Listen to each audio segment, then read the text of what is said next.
Save me a seat. Thursday, macaroni and cheese. Chapter 26, Joe. Mia is hogging the bed, so I sleep crooked and wake up with a crick in my neck. Sunshine is leaking in under the bottom of the window shade and hitting me smack in the face. That's weird. It's usually still dark when I get up. I roll over and look at the clock. It's 10:45. Holy smokes, I shout, jumping out of bed. I throw on some clothes, shove my homework in my backpack, and run downstairs without even tying my shoes first. My parents are sitting at the kitchen table, drinking coffee. "What's going on?" I ask my mom. "Why didn't you wake me up? And aren't you supposed to be at work?" "Bertie from the kitchen crew offered to cover for me, and you're not going to school today," my mother says quietly. "I'm not?" "Are you going to say hello to your old man?" my dad asks. I go over and give him a hug. I haven't seen him in over a week, and since he doesn't shave when he's on the road, his beard is pretty scratchy. "Is it my imagination, or did you grow another foot while I was gone?" he asks. "I don't know," I say. "Maybe. Does somebody want to tell me what's going on?" "Have a seat, Joey," my mom tells me. "I'll get your breakfast." Usually, on school days, I eat a couple bowls of cereal and a smoothie in the morning, but my mother has made huevos rancheros.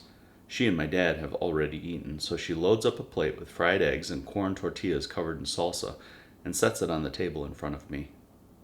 "Sprinkle a little of this on top," she says, setting a small glass dish of chopped up green stuff next to me.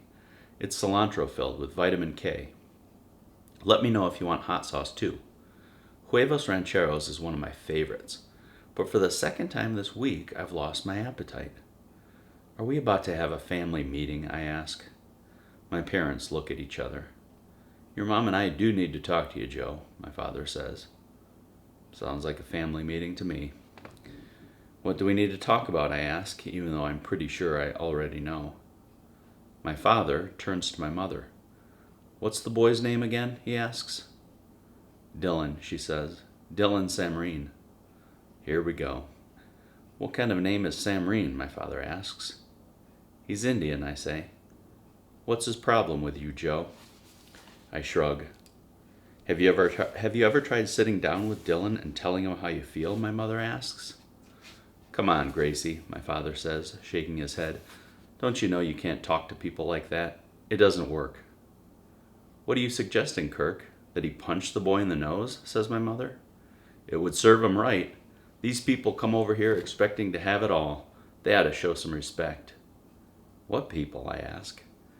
"Immigrants," my father says. "They're visitors in this country. Who do they think they are, pushing us around?" "Dylan's not a visitor. He was born here," I say. "His dad's a doctor."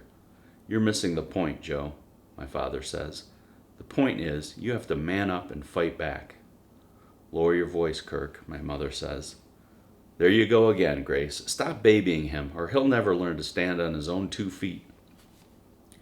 "I know how to stand on my own 2 feet," I say. "I do it every day. You just don't know about it. You wouldn't even know who Dylan Samreen was if Mom hadn't taken the job at Einstein." "We've been over this already," she says. "I didn't have a choice. I needed the work." "You promised me you'd stay out of my business, Mom. You crossed your heart and promised." Mia whimpers. She can't stand it when I get upset. I reach down and pat her head. "Your well-being is my business, too," my mother says. Great, now she's crying. "How long has this Samreen boy been bothering you?" my father asks. I shrug. "Why didn't you say anything about it?" asks my mother. "I can handle it," I say. "I'm going to call and speak to your principal right now," my father says, reaching for the phone. "If you're not going to stand up to that bully yourself, I'll do it for you." "No," I shout, banging my fists on the table. "No, no, no. You want me to talk about my feelings? You want me to stand up for myself? Fine, here goes. I hate that Mom works at my school now. I hate that she keeps breaking her promises and butting into my business. I hate that she has to wear that stupid apron and blow that stupid whistle in front of everybody. I hate that you're never home anymore, Dad. I hate that you think it's okay to call up my principal without even asking me how I feel about it first. I hate that you're always telling me to man up and that you don't like people who aren't like you." "Indians, you mean?" he asks. "No, Dad, I mean me." "What are you talking about?" he says. You think I don't like you? Why don't you ever turn down the TV when Mom asks you to? Now wait a second, my dad says. I'm not the bad guy here. I'm only trying to... Let him finish, Kirk, my mom says, reaching over and putting her hand on his arm. It feels kind of like I'm throwing up. I can't control what's coming out, and it's not going to stop until I'm empty. I hate that kids think I'm dumb and that teachers don't like me. I hate being afraid to raise my hand even when I know the answer. I hate that I'm taller than everyone else in my class, including my teacher, and that the only real friend I have is a dog. Most of all, I hate Dylan Samarine, because he never, ever lets me forget who I am. That's how I feel. Are you happy now? I ask. Then I pick up my plate, scrape the eggs into the trash, and go upstairs to my room. Chapter 27, Ravi. Parima storms into my room, waving a piece of paper. Wake up, Ravi, and explain this to me right now, she says, pulling the sheets off my face. What is it? I ask, rubbing my eyes. What's wrong? Her hands are shaking as she pushes the wrinkled paper under my nose. I found this in your school bag. What is it? I ask, sitting up and reaching for my glasses. Look at me, Ravi, says Parima, grabbing my chin and pulling my face towards her. Tell me what's going on. What have I done? I ask, trying to see what's written on the piece of paper. Amma comes in, takes the paper, and sits beside me on the bed. It's some kind of drawing, she says, smoothing the paper on her knees. I push up my glasses, rub my nose, and look at the paper. It's a cartoon of a bunch of people wearing the same t-shirt. Did you draw this? Asks Amma. No, I tell her. I've never seen it before in my life. Parima snatches the paper from me and studies it. Who is this boy? She asks suspiciously. Is that supposed to be you? Has someone been calling you names? She's pointing to a boy wearing shoes that look like giant potatoes. I know who it is supposed to be. This isn't me. It's the boy who sits behind me in class. He goes for special help. I call him Bigfoot, but his real name is Joe Sylvester, I say. Whoever drew this cartoon probably meant to give it to him, and accidentally put it in my bag instead. I hope this will satisfy my grandmother and put an end to the drama, but instead she starts up again. Why do you and Mr. Big Feet sit together? She demands. Are you friends? Alma asks. We don't sit together. I sit behind him. The seating is alphabetical, I explain. Suryanarayanan, still not good at that, comes before Sylvester. And no, Amma, we are not friends. My mother knows me too well. What's going on, Raja? She asks softly. You have to tell me. I want to tell her everything. How Dylan Samarine called me Curryhead, and how I ran away and hid in the bathroom. How I have not made a single friend at school, and have been ridiculed and laughed at every single day since day one. I want to tell her that I've been tricked into tasting beef, too, but I can't. What's wrong? Amma asks, squeezing my shoulder. Ow! I cry. Amma gently pulls open the top of my pajama shirt and gasps.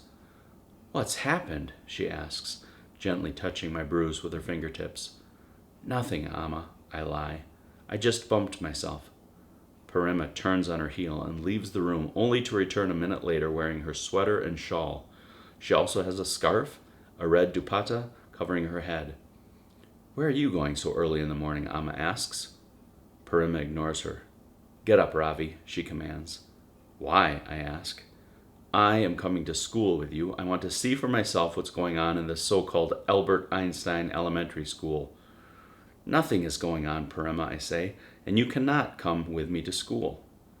When did you start answering back to your elders? She says, her eyes flashing. It's all this American influence. Are you ashamed of your Parima now? Embarrassed of her sari and bindi? I'm sure that's not how he feels, Amma says. What do you know about it, Roshni? Parima snaps. Tell her, Ravi. It's true, isn't it?